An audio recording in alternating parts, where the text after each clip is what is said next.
Hello everybody, Sparkster1701 here.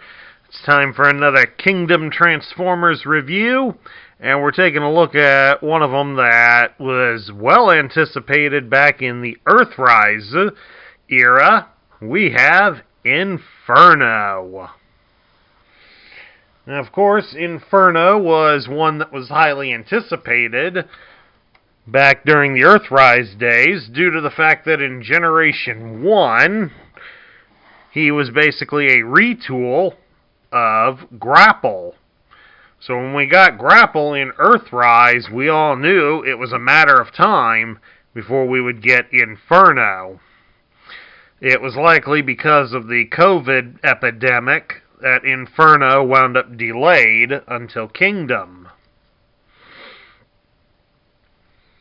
But of course, many Transformer fans know that the mold for Inferno was used for one or two other characters that were more exclusive to different regions, so it is likely those characters will surface either as Kingdom toys or as Generation Selects toys.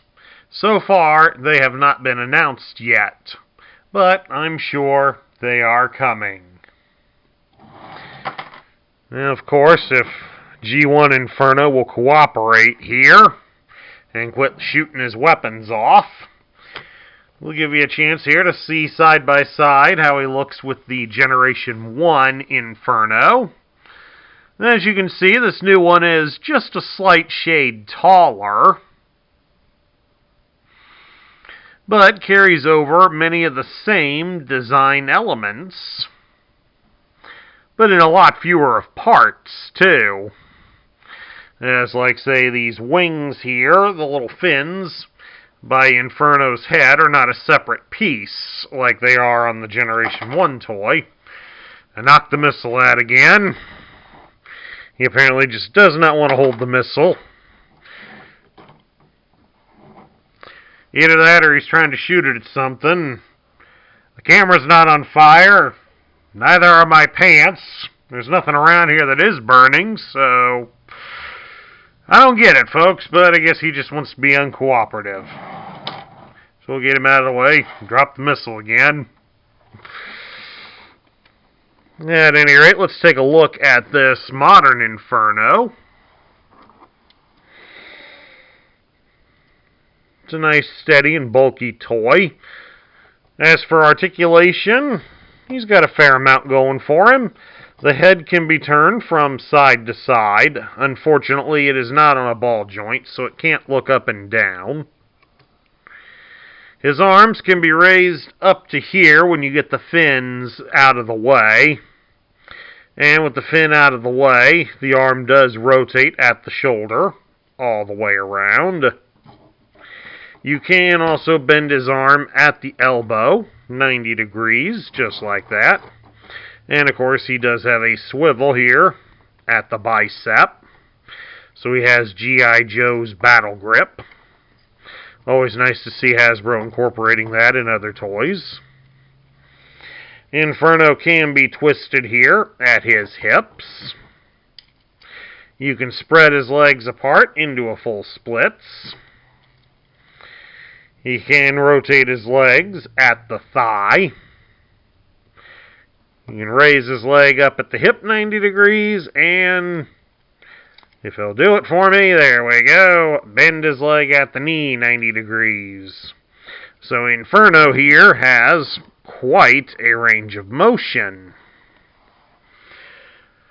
But Inferno also has quite a lot of loose parts. So we'll start looking at that. Starting with this. This is a hose nozzle. It only has the hole on the one side, so it's meant to only be attached in a few places. Like right beside his head. Inferno also includes what I would guess would be a hose nozzle. This is probably intended to be more like the missile tip that would have been found on the Generation 1 toy. Or you can pretend it's a firefighting hose or extinguisher nozzle. And then we also have his gun.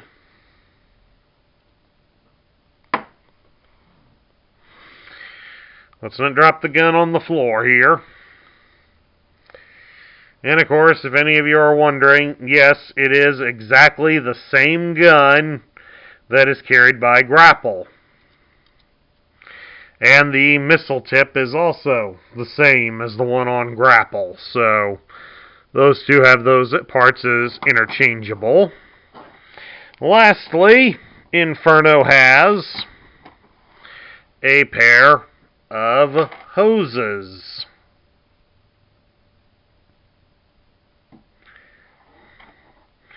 Of course, the best way to hold them for you is to hold them by the post, so that you can see the hoses are different.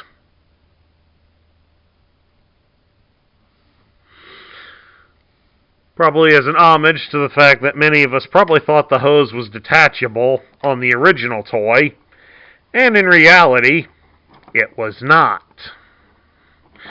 And just so you know, either one of his hands can be rotated to be a hand or a plug for the nozzle. Just like it is for Grapple, so you can have him as right-handed or left-handed. Your choice. Alright, let's get Inferno Transformed. The first thing we have to do is fold back his fins. Then we're going to take his arms here, and you rotate both fists inside so that you have the plug nozzle facing outwards. Then we're going to rotate the arms at the elbow, so that way we get these little holes here facing the sides. Then we're going to turn Inferno around, and we're going to detach his headpiece and extend that all the way outwards. And we'll come up here to his head, and we will rotate this square so it'll conceal his head. And then we straighten out the fire ladder out the back. And we're going to come down here and readjust his legs by folding down the feet, folding them outward and then down, like so. And then you kind of bring the legs close together like that. So they're going to want us to bring down the entire head section. There are some posts down here at the bottom of it, and they will plug into the holes that are on his feet to secure the head in place.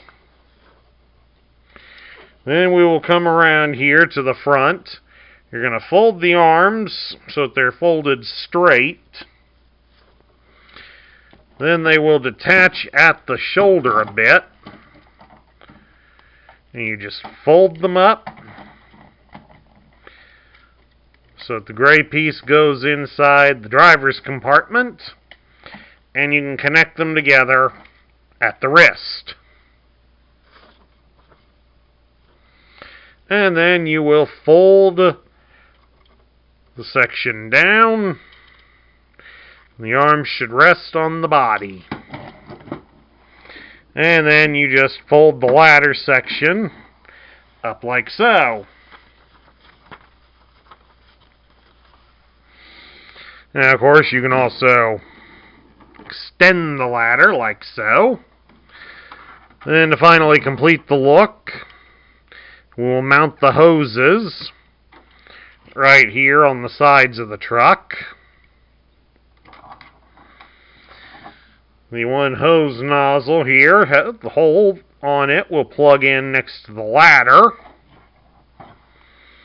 The missile tip has a slot in it that will fit back here near the back of the ladder.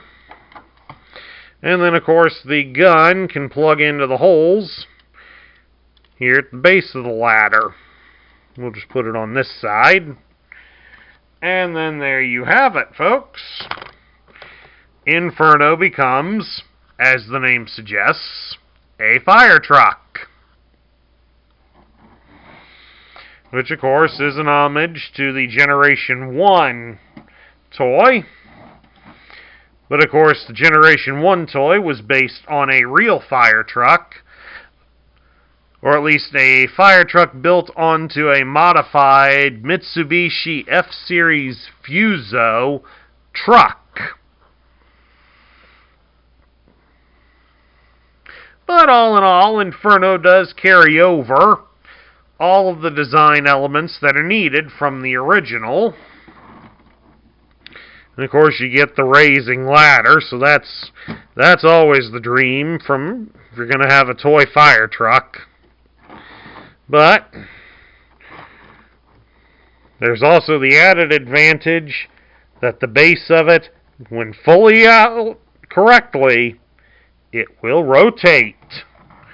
So you have a rotating ladder so that you can fight fires in any direction.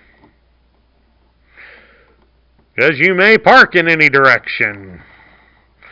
As was said in the Canadian comedy when somebody built his own fire truck out of a normal car. At any rate, we now get down to my thoughts. What do I think of Inferno?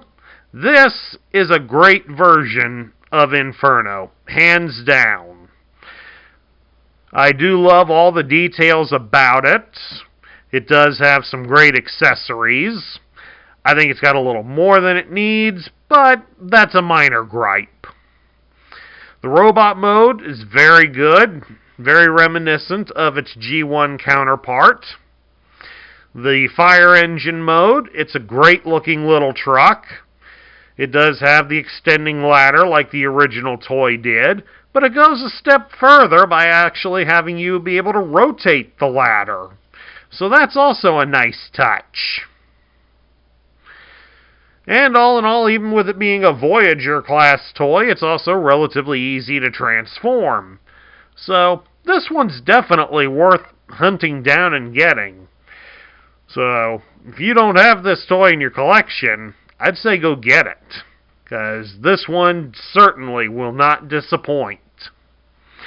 At any rate, that's my review of the Kingdom version of Inferno. I hope you all enjoyed it. If you like this video, please leave me a thumbs up here on YouTube. If you're new to the channel, please hit that subscribe button and join our ranks. Make sure you ring the bell so you'll get notified when I post new content. We also ask that you share this video with your friends and fellow subscribers, and fellow collectors rather. That helps this channel grow. And also share your thoughts on Inferno in the comments down below. This is Sparkster1701 saying I will catch you all later.